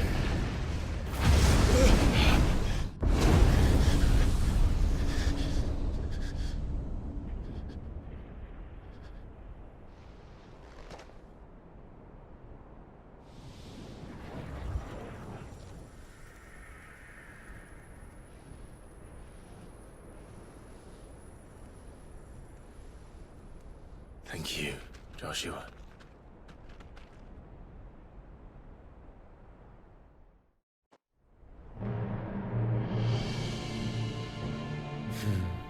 One can no more command the power of ether by drowning in its flood than one can constrain the tides by standing in the sea. I had thought Hugo wiser than this, but it seems his head was full of rocks after all. Titan was strong. Your Majesty. But Mythos is stronger. For 5 years, that man lived only for revenge. Clinging fast to a fiction, even as it swept him into the abyss.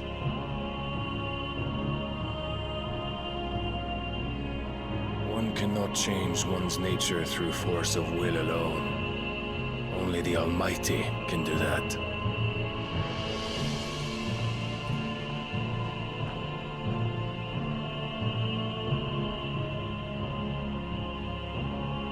Hugo Kupka. The man who gave his life for a woman's head. A fool like all the rest.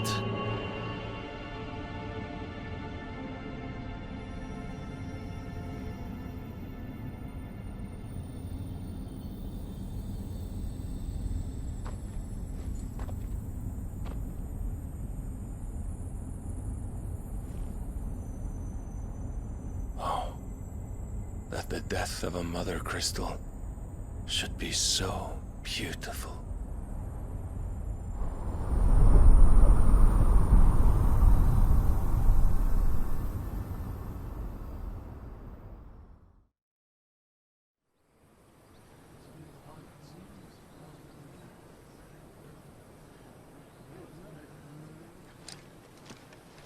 Some medicine, my lord?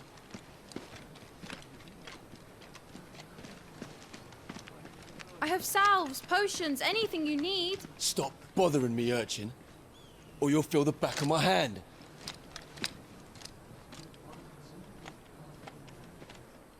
You must consider your health, my prince.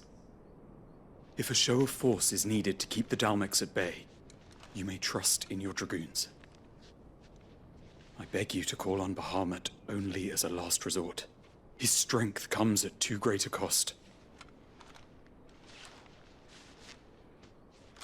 The Empire agreed to an armistice with the Republic, and yet the Emperor still plots its ruin. For now, the Dalmex suspect nothing, and as long as I can hold their gaze, war need not be inevitable.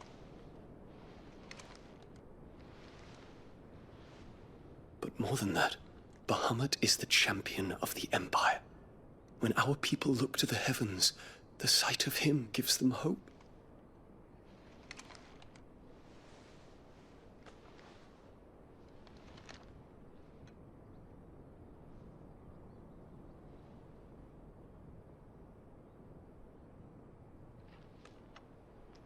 Forgive me, Terence. Would that you were my master. But alas. I will always be your loyal servant.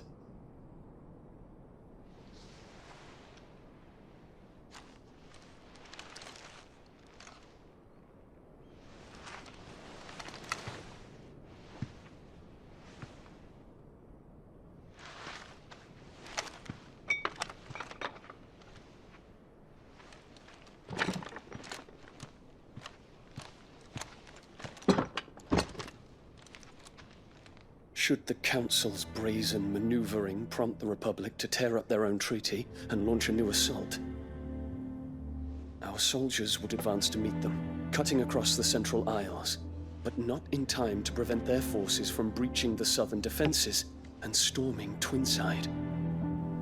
And so the capital would become a battlefield. Thousands of innocents would die. I cannot allow that to happen.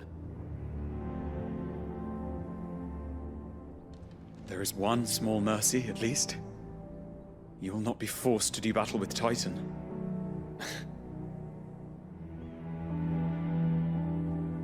Would that I could avoid doing battle at all. 1,000 pardons, Your Highness. What is it?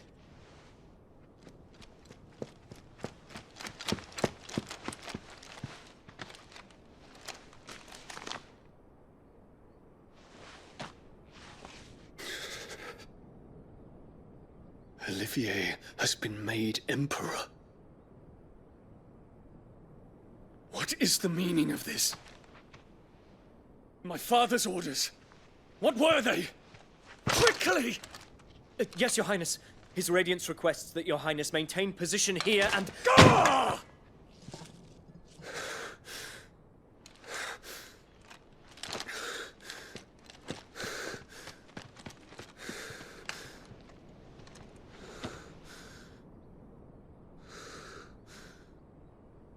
Terence. Yes, my prince. I must go to the palace. I'll ready your steed.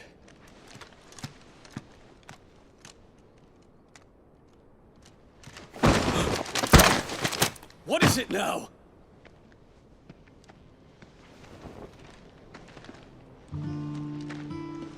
Forgive the intrusion, Your Highness. I know you. At ease. We stand in the presence of the Phoenix. You wouldn't want to get your fingers burned. I hope I'm not interrupting. Not at all. Though I admit, I did not expect such a distinguished guest. How many years has it been since the Remembrance ceremony? 20? I thought you long dead. Do I address a ghost? Many have told me that I look like one. But no. I'm alive. Just. Prince Dion of the House Lesage, I have a tale to tell you.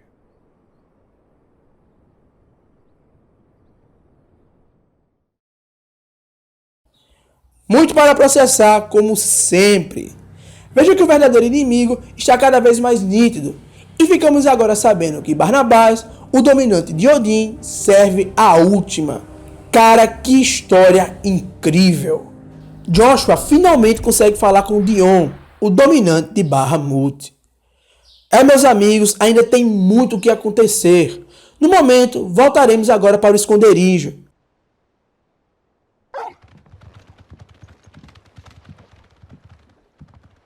E como sempre, Clive vai falar com Otto.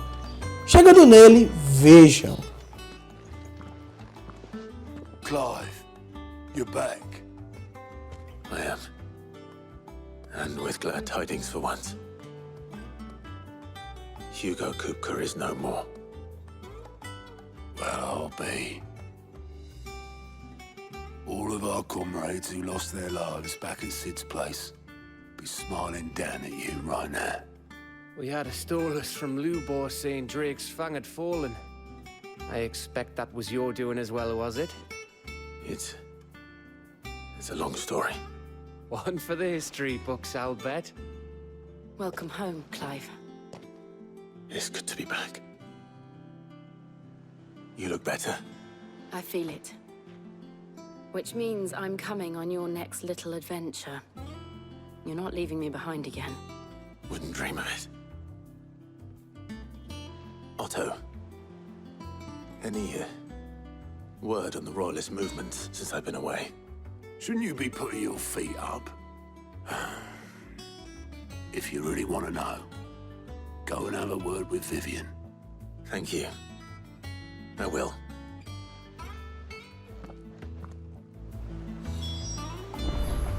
Pessoal, esse provavelmente foi o vídeo mais longo da história desse canal.